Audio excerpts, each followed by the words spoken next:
How dare you? Make our planet great again.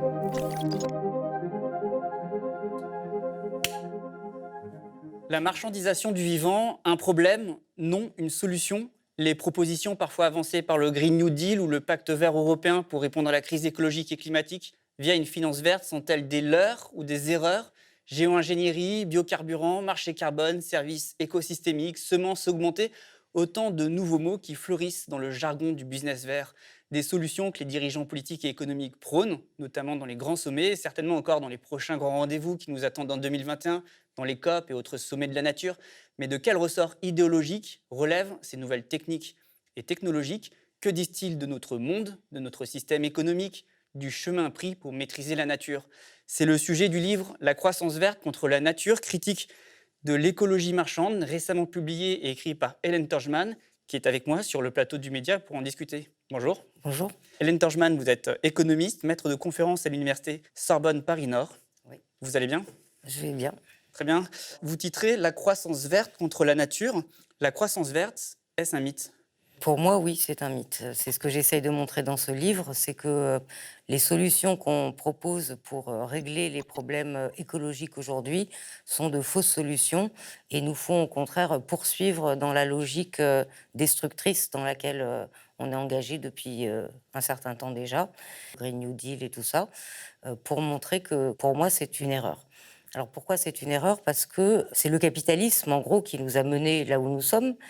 Et c'est par les outils du capitalisme, à l'intérieur même du capitalisme, qu'on cherche des solutions, alors que c'est le capitalisme qui est à l'origine des destructions.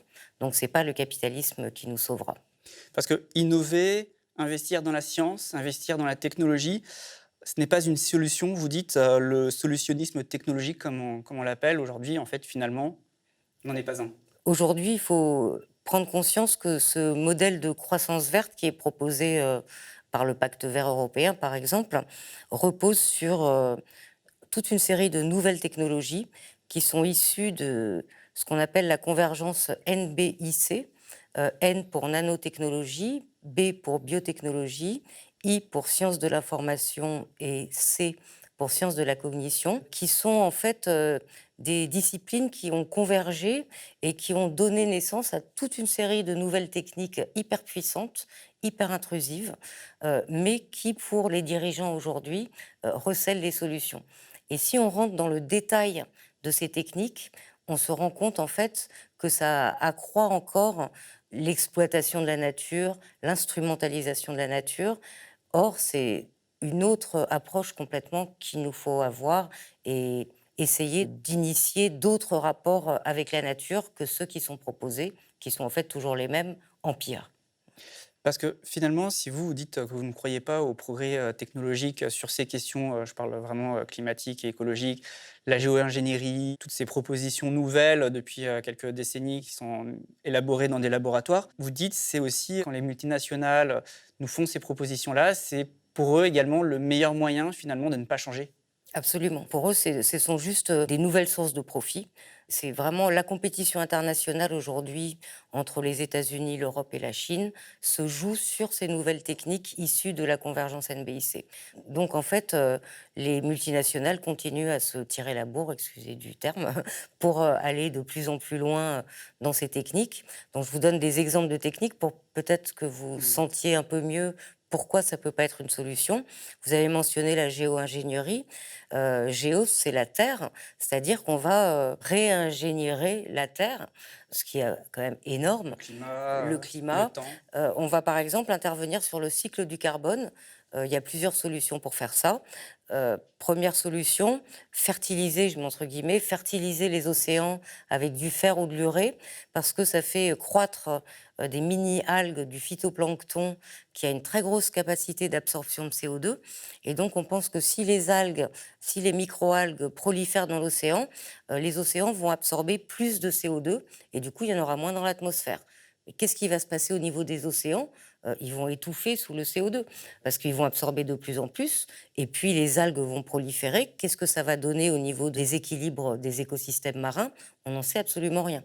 Donc ce sont vraiment des techniques d'apprentis sorciers. Autre Exemple, toujours dans la tentative de maîtrise du cycle de carbone, ce qu'on appelle la capture et le stockage du carbone. On est en train de trouver des technologies qui permettent de capter le carbone émis par des grosses industries polluantes, des centrales électriques, etc. On va prendre ce carbone, on va le comprimer, le liquéfier et l'injecter dans la terre, dans des puits de mines désaffectés, des vieilles galeries, pour, pareil, enlever du carbone de l'atmosphère. Mais il va être dans la terre, le carbone, et il ne va pas rester sans doute très longtemps dans la terre, alors que c'est censé tenir à l'échelle du temps géologique. Ça ne fait que quelques années qu'on fait ça, et déjà, il commence à y avoir des fuites. C'est-à-dire qu'on avance des solutions sans évaluer les impacts? C'est ça, non, mais chaque solution apporte son lot de nouveaux problèmes qui vont demander de nouvelles technologies encore plus puissantes, qui vont apporter leur lot de nouveaux problèmes, qui vont entraîner encore la recherche de nouvelles solutions. Et du coup, on est dans une espèce de course sans fin, de fuite en avant technique, et c'est pas du tout ça qui nous sauvera. Et aujourd'hui, l'industrie, pourtant, c'est ce qu'elle prône. Vous avez cité les grandes industries de l'énergie, par exemple, qui prônent la capture du carbone, etc. Aujourd'hui, elles prônent le solutionnisme technologique. Elles disent que par la technologie, on est capable de tout. Mais Vous n'y croyez pas du tout. Il y a mais vraiment en fait, aucune chance que... c'est la dynamique du capitalisme. Depuis 2 siècles, le capitalisme industriel, donc par opposition avec le capitalisme marchand qui existait avant, dès la Renaissance, à partir de la révolution industrielle, le capitalisme s'est appuyé sur la technologie et l'innovation technique pour avancer. Et donc, c'est consubstantiel, l'évolution technologique et le progrès technologique est pour moi consubstantiel à la dynamique du capitalisme. Ce que souvent les économistes hétérodoxes ne voient pas très bien, parce qu'ils sont centrés sur les aspects plus marchands et d'extension du domaine des marchés, ce qui est tout à fait vrai et j'en parle aussi par ailleurs, mais ils ont tendance à oublier l'aspect, la réflexion sur la technique.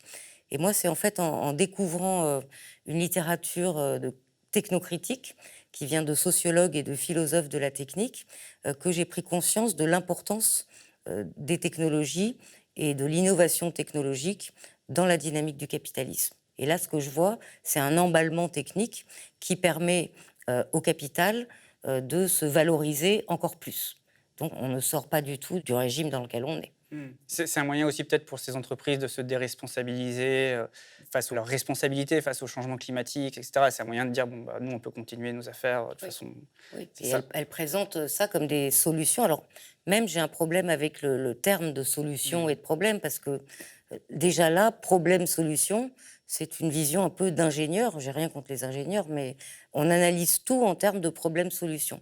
Or, aujourd'hui, on est au-delà de ça. C'est vraiment quelque chose un paradigme qu'il faut changer. Et c'est pas juste un problème, une solution. C'est beaucoup plus global et plus large que ça. C'est anthropologique, philosophique.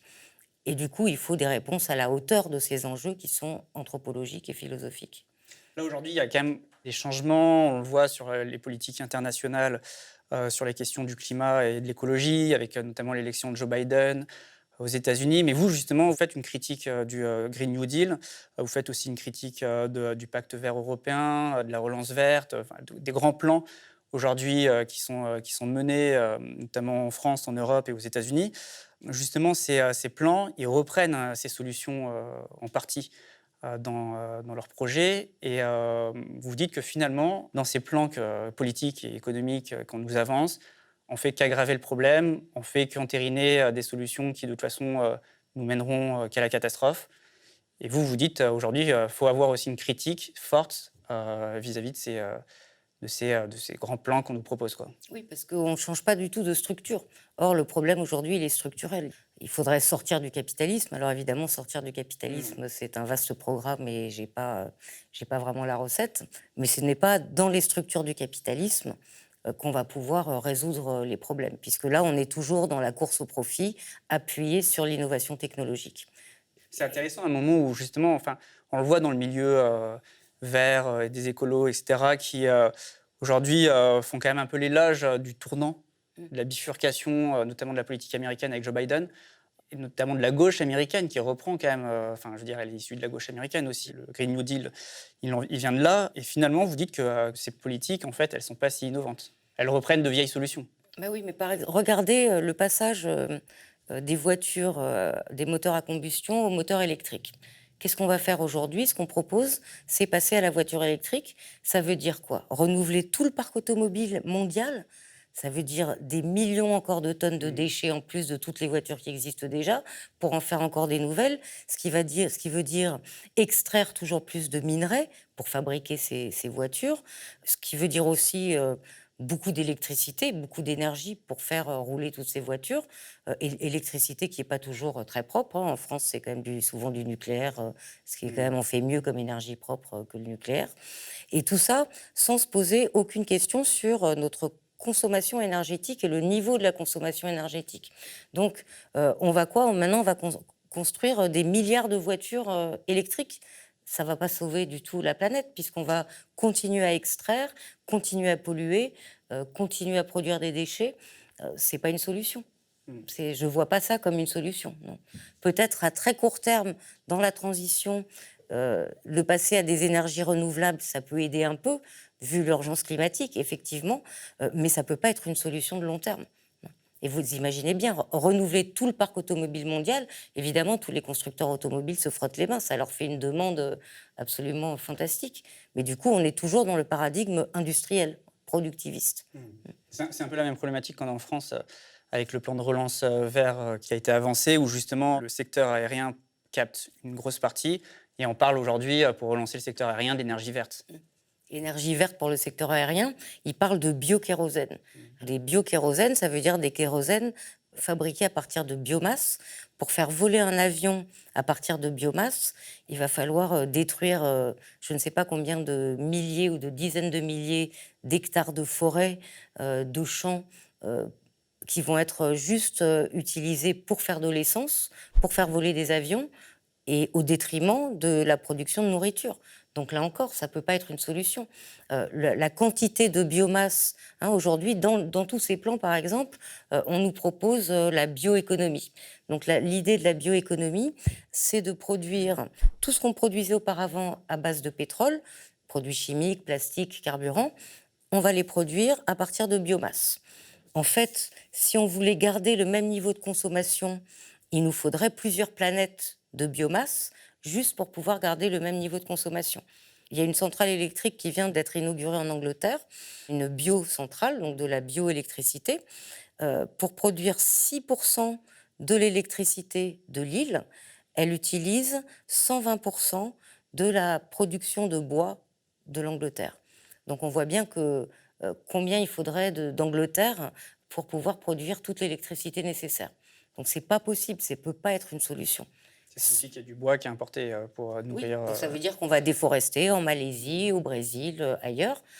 Et puis tous les pays ne pourront pas faire ça, ce n'est pas généralisable. Donc tant qu'on ne réfléchit pas fondamentalement à notre consommation énergétique et à organiser la société d'une autre manière, de telle sorte à ce qu'on ait quand même beaucoup moins besoin d'énergie, évidemment, ça va demander un changement de vie drastique, mais de toute façon, si on veut vraiment faire face aux enjeux écologiques contemporains, on va être obligé d'envisager un changement de vie drastique. Or, tous ces plans-là se refusent à envisager un tel changement. Là, ce que vous dites, ça implique finalement la question de la planification, la question de réduire notre consommation, avoir une consommation plus sobre, on va dire, notamment énergétique. Ça implique énormément de choses. C'est le modèle capitaliste qui est totalement incompatible. Complètement. Alors, encore une fois, sortir du capitalisme, évidemment, ce n'est pas une mince affaire. Et puis, il s'agit d'imaginer d'autres formes, ce qui n'est pas une mince affaire non plus. Mais de toute façon, aujourd'hui, on est face à un mur. Et si on continue dans cette voie, on va droit dans le mur, ça, c'est sûr. C'est ce que j'ai essayé de montrer dans le livre en détaillant justement plein d'exemples pour montrer à quel point c'était une logique perverse. On aura beau mettre bio devant ou vert derrière, ce sera toujours brun. Parce qu'on ne va pas au fond du problème. Alors justement, pour aller au fond du problème, il y a toutes ces nouvelles notions qui émergent, services écosystémiques, les concepts de capital même de nature, le prix de la nature, capital naturel. Tout ça, en fait, qu'est-ce que ça raconte aujourd'hui de notre économie? Qu'est-ce que ça raconte de notre monde, de notre politique? Parce que vous critiquez, par exemple, ce concept de service écosystémique. Vous dites, finalement, aujourd'hui, on arrive même à faire du profit sur le concept de nature. Le capitalisme, en fait, il s'est renforcé, il s'est réapproprié avec, Oui. avec tous ces nouveaux éléments de l'écologie. Le capitalisme est un système qui ne peut fonctionner que dans la croissance. C'est un mode de production qui a vocation à s'étendre toujours plus, à chercher toujours plus de nouveaux domaines de valorisation du capital. Et là, il y a eu quelque chose d'assez intéressant qui s'est passé au niveau de l'histoire des idées et des idéologies, qui va tout à fait d'ailleurs avec le néolibéralisme qu'on connaît depuis 40 ans. Les environnementalistes et ceux qui s'occupent de protection de la nature ont petit à petit été influencés par les raisonnements On des parlait du économistes. mécène, notamment ceux qui font la liste rouge. Ouais. Par exemple, ils ont été influencés par le raisonnement des économistes et ils sont arrivés avec un raisonnement hyper simple, voire plutôt simpliste, qui est l'idée de dire que les firmes et les agents détruisent la nature parce que ça ne leur coûte rien, et ça ne leur coûte rien parce que la nature n'a pas de prix. Donc si on donnait un prix aux différentes dimensions de la nature, alors les agents qui la détruisent devraient payer et les agents qui la préservent seraient récompensés monétairement. Ça donne le marché carbone, tout ça. Ça donne par exemple le marché carbone, mais là on va plus loin. On va redéfinir la nature comme capital naturel. On a eu le capital humain il y a quelques décennies, maintenant on a le capital naturel, et qui est envisagé vraiment comme un capital, même plus comme un capital financier, parce que c'est un capital qui engendre tous les ans des flux de revenus sous forme de services écosystémiques. Alors les services écosystémiques, c'est bien sûr les services que la nature nous rend à nous, êtres humains. Donc elle nous rend des services en termes de fourniture d'eau, de nourriture, mais aussi de régulation du climat, de régulation des flux hydriques, de régulation des maladies, etc. Toute une série de services que la nature nous rend à nous. Et c'est ces services-là qu'il faut protéger, et on va les protéger, soi-disant, en leur donnant un prix. Parce que ça coûtera, du coup, aux agents de les détruire.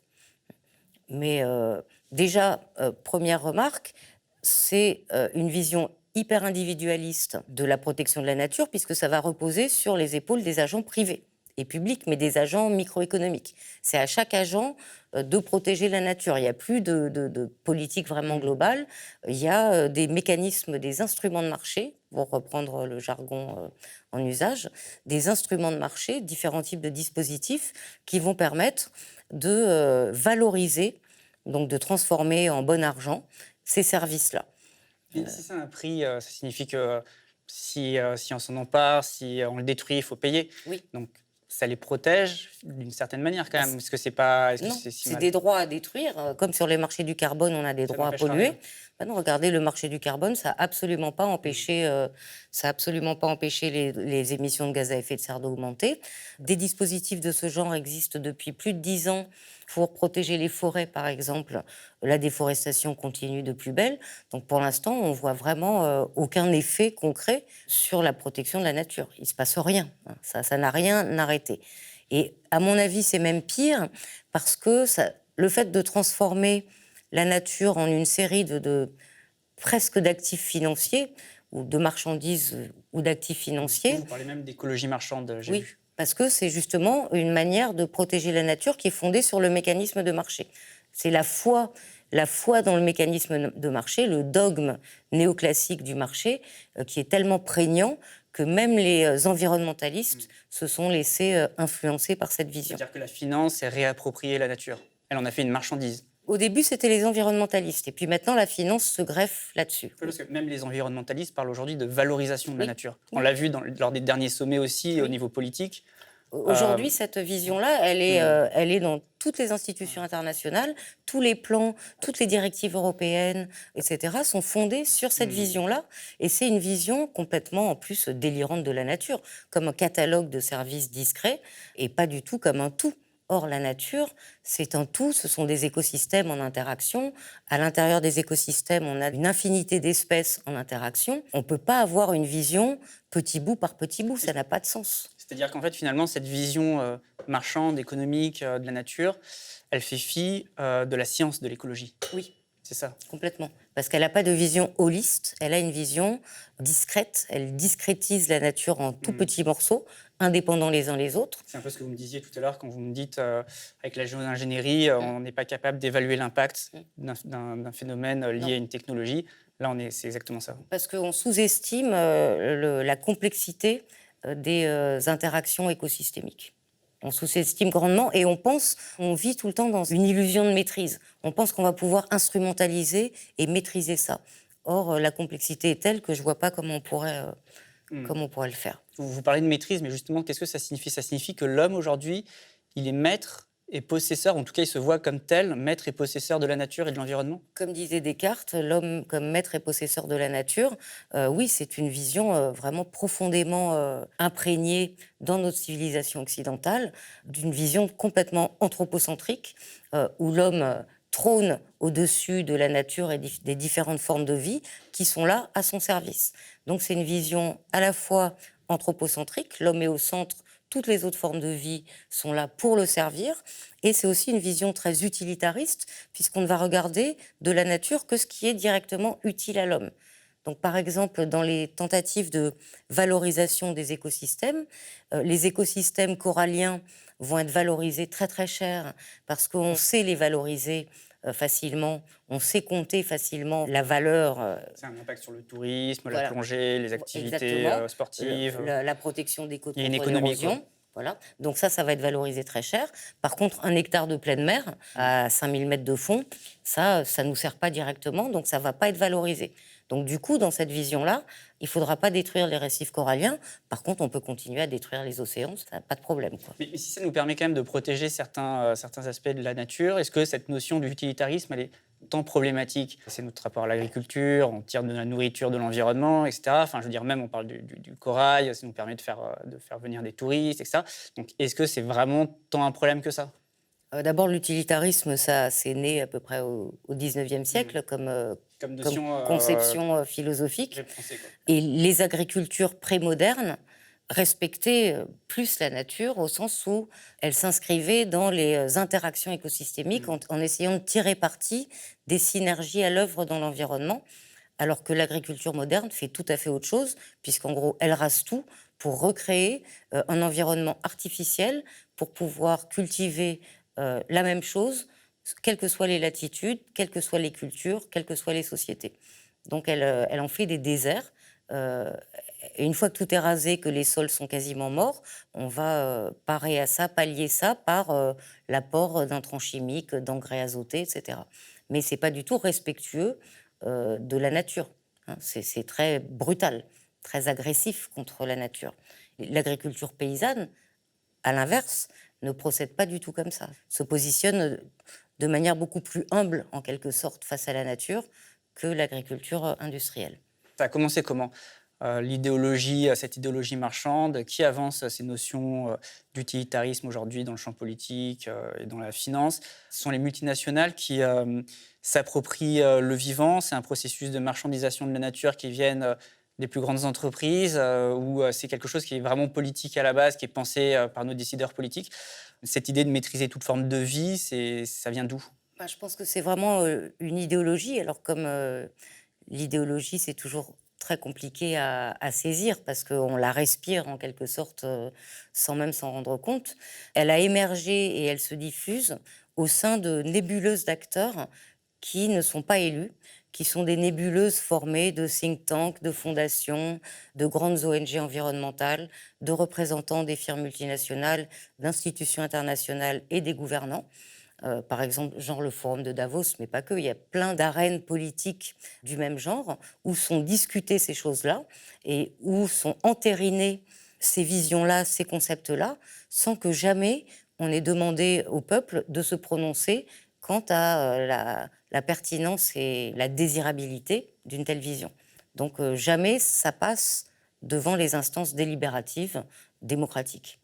Il y a plein de nébuleuses d'acteurs, c'est ce qu'on appelle la soft law, quoi. C'est-à-dire, c'est assez impalpable comme type de pouvoir. C'est pour ça que c'est d'autant plus difficile à l'analyser et à le combattre éventuellement, parce que c'est très diffus à travers toute une série d'acteurs qui sont en interaction. On appelle ça, par exemple, aujourd'hui des forums multi-parties prenantes. Ça n'a aucune existence légale, mais ça existe partout. Et c'est au sein de ces forums multiparties prenantes que vont être discutées toutes les politiques. Et c'est comme on a vu en janvier, il y a eu le One Planet Summit. Justement, c'était un sommet où la question de la finance verte était au premier plan, quoi. Et puis, il y a aussi le sommet de la nature avec l'UICN. Justement, vous êtes assez critique vis-à-vis de cette organisation. Du coup, vous n'attendez rien de ces moments aujourd'hui où on va plus débattre, voilà, on va discuter du marché carbone, de toutes ces questions-là, mais finalement, les vraies solutions, elles ne vont pas passer par ces moments-là. C'est des moments qui prônent aussi le modèle capitaliste. Voilà, c'est ça. On est complètement à nouveau dans l'idéologie capitaliste et dans cette volonté même d'étendre le capitalisme, toujours comme je le disais tout à l'heure, de penser que les instruments du capitalisme vont nous aider à sauver la planète, alors que c'est le capitalisme qui nous a menés là.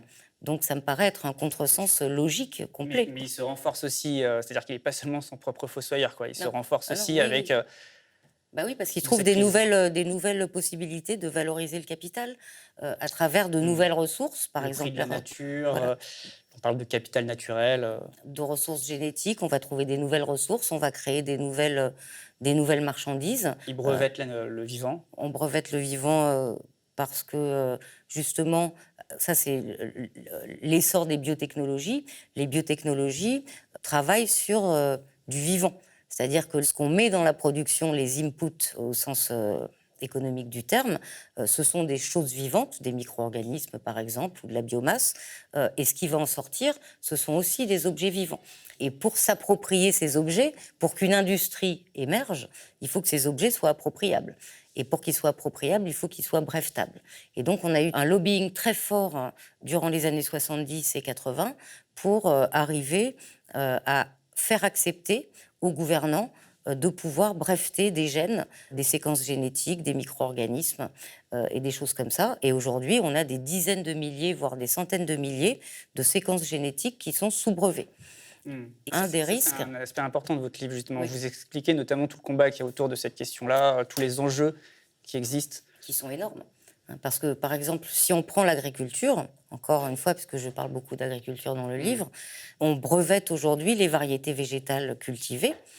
Et ça veut dire, le brevet, c'est un droit de monopole, temporaire, mais quand même qui dure 20 ans, voire 30. Un droit de monopole, ça veut dire que des grandes firmes vont pouvoir avoir le monopole d'une série de variétés végétales, ce qui va permettre d'exclure les autres de leur utilisation. Et donc, elles vont breveter des semences. Les semences, c'est la base de la chaîne alimentaire mondiale. Si on a des grandes firmes comme Bayer, Monsanto, Dupont d'Eau et les grandes firmes de l'agrochimie qui sont propriétaires de la base de la chaîne alimentaire mondiale, c'est quand même un danger phénoménal pour la souveraineté alimentaire des pays du monde entier. Donc ça me semble extrêmement dangereux, effectivement. Et avec les avancées de la science dans les biotechnologies, parce qu'aujourd'hui, on n'est plus dans des biotechnologies simples comme ce qui a produit les premiers OGM, ceux qui sont cultivés aujourd'hui. On est dans une nouvelle génération de produits génétiquement modifiés qui utilisent des techniques beaucoup plus puissantes et qui vont beaucoup plus loin dans le cœur des organismes vivants. Et donc, on ne va pas breveter un caractère particulier d'une plante, par exemple sa résistance à un ravageur. On va breveter des processus qui sont au fondement de la vie sur Terre.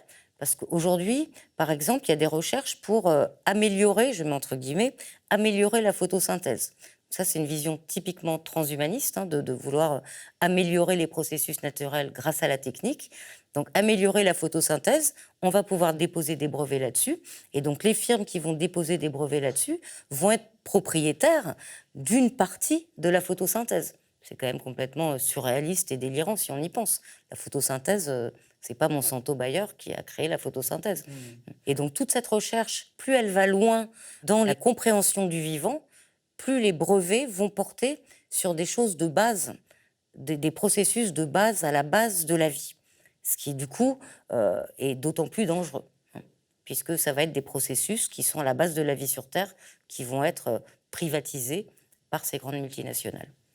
Ça signifie aussi une perte en biodiversité. Si aujourd'hui des semences disparaissent parce que considérées comme non utiles ou non efficientes ou, Ça, il faut savoir déjà que depuis le début du XXe siècle, le monde a perdu 75% de sa biodiversité cultivée. 75%. Donc, c'est-à-dire qu'en fait, aujourd'hui, avec l'essor de l'agriculture industrielle cultive toujours les mêmes plantes, les mêmes variétés. Ce qui n'est pas le cas de l'agriculture paysanne, qui est beaucoup plus localisée dans des terroirs, et donc il y a des spécificités territoriales beaucoup plus fortes. L'agriculture industrielle, encore une fois, c'est la même partout, et du coup cultive les mêmes espèces, les mêmes variétés partout. Et toutes les variétés anciennes ont disparu ou sont en voie de disparition. On a perdu 75% de la biodiversité cultivée, ce qui est énorme. Est-ce que ça signifie que le marché aujourd'hui il remplace notre relation au vivant par une relation entre les humains et les choses?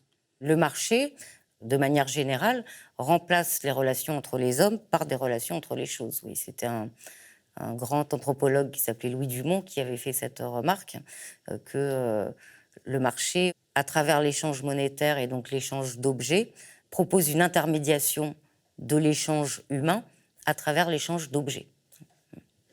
Le vrai sujet, finalement, enfin, on l'avait dit plusieurs fois, mais c'est la question du mode de production. Un mode de production qui serait respectueux du vivant, à quoi ça ressemblerait? Qu'est-ce que ce serait?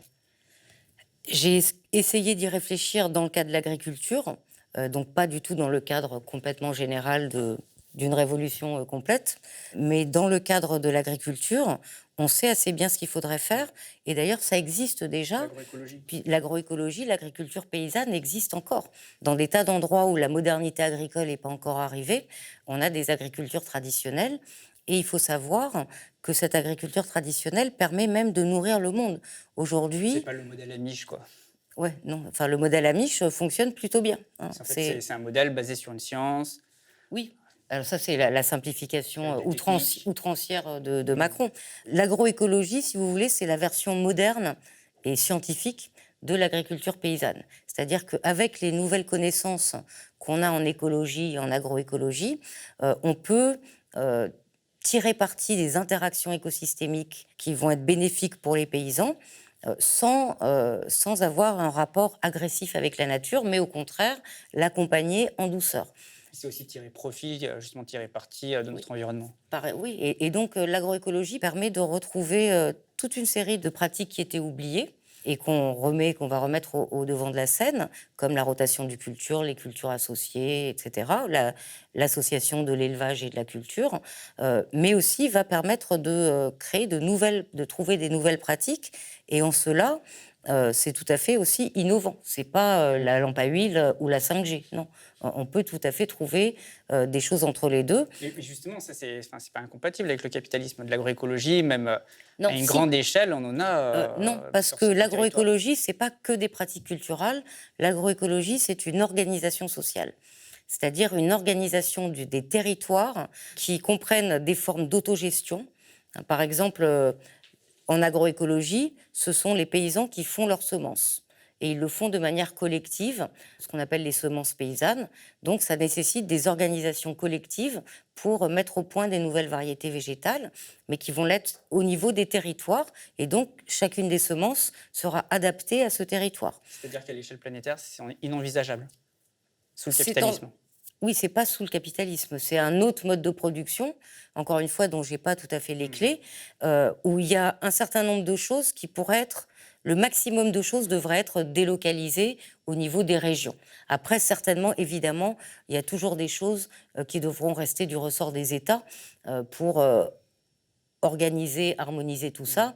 On ne peut pas imaginer juste que des petites communautés indépendantes, autonomes, les unes à côté des autres. Non, ça ne marchera pas. Et là, effectivement, je pense qu'une des grandes questions aujourd'hui sur laquelle il faudrait que beaucoup plus de gens se mettent à travailler, c'est de réfléchir à ces articulations entre les différentes échelles. Entre l'échelle locale ou régionale, où on pourrait, par exemple, organiser une agriculture collective, communautaire, je préfère le terme de communauté d'ailleurs, avec des circuits courts, avec un système comme j'en parle dans mon livre, il y a des propositions de sécurité sociale de l'alimentation qui seraient construites sur le même fonctionnement que la sécurité sociale de ses débuts dans les années 46-47, c'est-à-dire gérée par des caisses locales de paysans. On a toute une série d'outils qui pourraient permettre d'organiser les territoires de manière à ce qu'ils seront jamais complètement autonomes. Donc il y aura toujours un peu de spécialisation. Mais l'idée, c'est quand même d'aller vers moins de spécialisation que celle qu'on Décentralisant a. l'économie, en la Voilà. relocalisant. Relocalisant l'économie et le politique, les deux. Mm. Ça va ensemble. D'ailleurs, à la fin de votre livre, vous dites, je vous cite, qu'il faut gérer l'économie entre le micro et le macro à l'échelle des anciens pays, c'est-à-dire de territoires présentant une unité géographique et socio-culturelle. Vous parlez même de biorégions. De quoi il s'agit? Bah, justement, d'un territoire qui a une certaine unité géographique et socioculturelle. C'est ce qu'on appelait avant un pays. Et il me semble que c'est le bon niveau d'organisation des territoires. Et par exemple, ici en France, ce serait quel niveau ce niveau dont vous parlez, ça correspondrait à quoi? À quelle région? À quelle Ça échelle? correspondrait à une échelle entre le département et la région. Quelque chose comme ça. Après, ça dépend aussi des spécificités géographiques et culturelles. Il y a des régions qui seront plus grandes que d'autres parce qu'elles ont une plus grande unité géographique et culturelle. L'idée étant que chacune de ces régions, sans vivre en autarcie, aille vers le plus d'autonomie possible. Bien sûr, chaque région ne pourra pas produire de tout, donc on aura toujours une certaine division du travail et du coup une nécessité d'une instance à un niveau plus élevé pour gérer cette division du travail. Mais plus on arrive à délocaliser et décentraliser, à mon sens, mieux c'est, parce que ça redonne du pouvoir aux citoyens. On voit bien depuis déjà un certain nombre d'années que c'est quand même une demande très très forte de la plupart des peuples, c'est de pouvoir avoir leur mot à dire dans les décisions qui les concernent. Or, aujourd'hui, l'état démocratique ou pseudo-démocratique de nos sociétés ne permet pas cette expression-là, d'avoir des assemblées régionales, communales. C'est-à-dire que ça passe par une mobilisation des acteurs, Oui. des usagers. Oui, tout à fait, qui s'impliquent. Donc effectivement, ça demande de l'implication des gens, de faire des communes, des communes un peu plus grandes que les communes administratives qui existent aujourd'hui. Mais l'idée, c'est quand même bien. Il y a quand même une vieille tradition historique en France de la commune. Donc, Ça signifie aussi quand même simplifier oui, notre complètement, organisation, complètement. Et notre l'organisation production. politique notamment, Ouais. économique. Moins d'intermédiaires.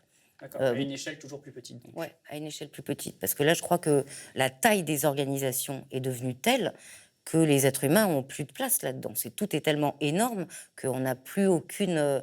en tant qu'être humain, face à ces énormes machines sociales, on n'a plus aucune place, aucun mot à dire. Vous pensez qu'à l'échelle nationale, c'est pas possible? Parce qu'on a vu, il y a eu quand même la Convention citoyenne pour le climat, même si ça n'a pas abouti dans une loi telle qu'espérée, ça a été un exercice démocratique qui a quand même abouti sur un document avec une liste de propositions quand même plutôt claire. Oui, c'était une tentative intéressante. Bon, après, il faut voir qu'évidemment, ils ne pouvaient pas aller très très loin dans leur réflexion, parce que quand on regarde les experts qui ont été interrogés par la Convention, donc qui ont été proposés, sont plus ou moins que des experts qui vont tous dans le même sens, plus ou moins. Et donc, des gens très radicaux n'ont pas été interviewés, par exemple. Donc, c'est sûr qu'ils ne pouvaient pas avoir des visions très radicales dans la mesure où il n'y avait pas d'experts très radicaux qui avaient été interviewés. Ceci dit, ils sont arrivés quand même avec un certain nombre de propositions intéressantes, pas révolutionnaires, mais néanmoins qui auraient pu permettre de progresser un peu vers une société un peu moins destructive, insuffisant, mais néanmoins dans la bonne direction. Mais il faut voir ce que le gouvernement en a fait, c'est-à-dire rien. Ils ont tout détricoté, ils n'ont pas écouté, et bon, voilà.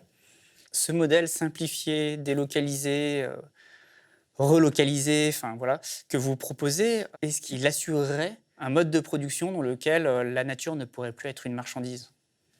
Est-ce que c'est une garantie finalement de revenir à des échelles plus petites? Ça en fait partie, c'est pas la seule chose. Ça veut dire aussi qu'il faut sortir du marché pour un certain nombre de choses, autant que possible, socialiser la production en partie. Avoir par exemple, moi j'ai réfléchi qu'au niveau agricole, hein, donc au niveau agricole, ça veut dire on peut avoir Une réforme agraire. une réforme agraire évidemment pour redistribuer les terres en petites parcelles, parce que des champs de 500 hectares, 1000 hectares, 2000 hectares, ça veut rien dire. Et puis donc pour avoir des parcelles à taille humaine qui permettent d'utiliser des techniques qui sont propres, écologiques, et avec des assemblées de producteurs et des assemblées de consommateurs qui pourraient se rencontrer en tant que collectif. Avec, je sais pas, on peut imaginer des épiceries sociales et solidaires, on peut imaginer, il y a toute une série de de coopératives, étendre beaucoup, à mon sens, la forme coopérative ou associative, qui justement est démocratique, celle-là, puisque les participants à la coopérative ont leur mot à dire et possèdent une partie du capital qui est donc socialisé entre tous les participants. Donc là, on sort du marché puisqu'on n'est plus obligé obligatoirement d'avoir un prix. Là, la nature n'a plus de valeur marchande. Non. Finalement, pour revenir un petit peu au tableau que vous avez dressé dans ce livre, quand on fait la somme de toutes les solutions techniques, technologiques, tout ce qui est prôné aujourd'hui par le capitalisme, pour reprendre le terme d'écologie marchande, etc., finalement, on a un peu l'impression d'être dans une dystopie. Sauf que finalement, ce n'est pas une dystopie, c'est la réalité, c'est déjà le cas aujourd'hui. Oui. On ne s'en rend même pas compte, quoi. Que tout ça, c'est déjà partout, c'est diffus dans notre société, mais c'est la réalité. Bah oui, c'est pour ça que je voulais écrire ce livre. C'était parce que je me suis rendu compte que la plupart des gens ne savaient pas jusqu'où ça allait, cette prise de pouvoir et cette instrumentalisation de la nature. Et je voulais essayer de la décrire pour que les gens puissent prendre conscience de ça. Parce qu'on ne se rend pas compte qu'il y a des milliers d'experts qui travaillent à donner un prix au récif corallien, par exemple. Ça paraît complètement délirant. Et tout ça, ce sont des choses qui ne sont pas connues. Pareil au niveau technologique, on ne se rend pas compte, avec cette convergence NBIC, on ne se rend pas compte de l'ampleur des techniques qui sont mises au point aujourd'hui, qui sont complètement délirantes, hein, qui sont d'une instrumentalisation absolument totale de la nature et de plus en plus des corps humains. Et ça, c'est sous-tendu par cette vision aussi transhumaniste qui pense que la technique va permettre de résoudre tous les problèmes. Comme le dit Kurt Weill, qui est un directeur de la recherche chez Google et qui est un des grands transhumanistes en vue aujourd'hui, il nous dit que la technique permettra de résoudre tous les problèmes, y compris les problèmes de la maladie, du vieillissement et de la mort. Rien que ça. Donc, vous voyez dans quel genre de délire de toute puissance ils sont, en fait. Voilà. Et c'est ça aussi que je voulais essayer de mettre en lumière, c'est ce délire de toute puissance, d'hubris, comme diraient les Grecs, qui nous mène à la catastrophe. Et toutes les stratégies que le capitalisme est capable de déployer Ah pour oui. sauvegarder son modèle de production, sauvegarder ses industries, son modèle industriel. C'est un système très résilient, pour employer un mot à la mode, au sens où, effectivement, c'est un système qui trouve toujours des solutions pour, jusqu'à présent, en tout cas, dépasser les obstacles qu'il rencontre. Donc, il est très plastique, en fait, très plastique. Et impérialiste aussi, parce qu'à un moment donné, vous le mentionnez dans le livre, vous dites aussi, toutes ces solutions prônées, ce sont des solutions qui demandent de l'extractivisme, qui finalement sont aussi des solutions polluantes, mais plutôt pour les pays du Sud. Les pays du Nord délocalisent, elles le font déjà, mais ça va encore s'accroître si on continue dans cette voie-là. On va délocaliser nos problèmes écologiques vers les pays pauvres. Ce que l'on fait, encore une fois, ce que l'on fait déjà, mais ça va... Écologique, quoi. Oui, complètement. Alors vous concluez votre livre, on va conclure nous aussi là-dessus. Vous dites, faut-il choisir entre la lampe à huile et le modèle Amish d'une part, et d'autre part la 5G, pour reprendre donc les propos d'Emmanuel Macron, le président de la République, en septembre 2020. Je vous pose la question. Eh bien non, je pense que c'est une manière complètement grossière de poser le problème et que c'est une manière qui clôt le débat avant même de le poser. Donc c'est trop facile. Ce sont ni les Amish et la lampe à huile, ni la 5G, j'ai rien contre les Amish, ni la 5G, au sens où je pense que la fuite dans les high-tech est une impasse. Par contre, toutes les sociétés humaines ont toujours développé des techniques. Ce qu'il me semble, c'est qu'il faut développer des techniques plus low-tech, c'est-à-dire des techniques plus simples, robustes, réparables.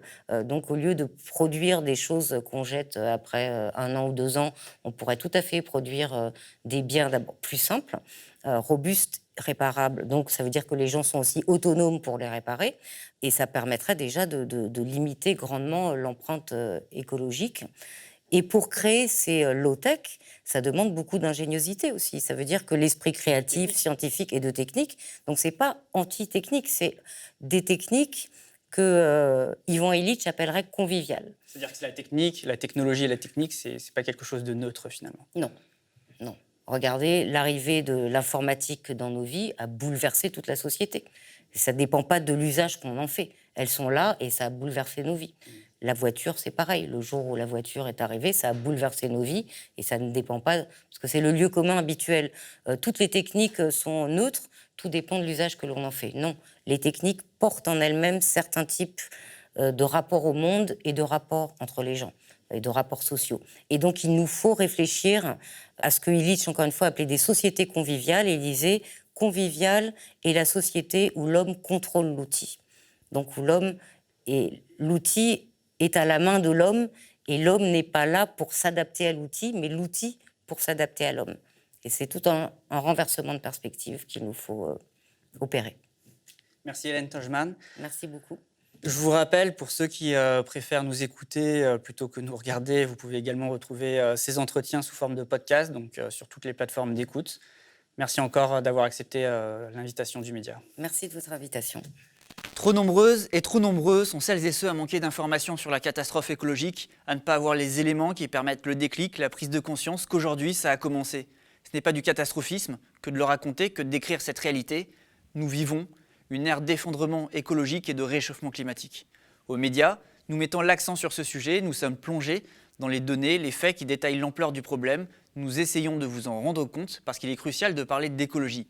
Plus que jamais, alors que nous vivons une époque de pandémie, peut-être de confinement chronique, conséquence directe de cet effondrement écologique. Pour qu'on puisse continuer à en parler, aidez-nous, soutenez-nous. Le média se transforme, devient une SIC, une société coopérative, pour qu'ensemble nous soyons plus forts, que nous puissions raconter l'histoire de celles et ceux qui subissent ces phénomènes, ces catastrophes, de celles et ceux qui luttent, de celles et ceux qui cherchent des solutions. Je vous invite à nous rejoindre, à rejoindre la communauté des sociaux du média, à prendre des parts dans la coopérative. Vous aussi, devenez sociétaire, rejoignez-nous sur lemediatv.fr.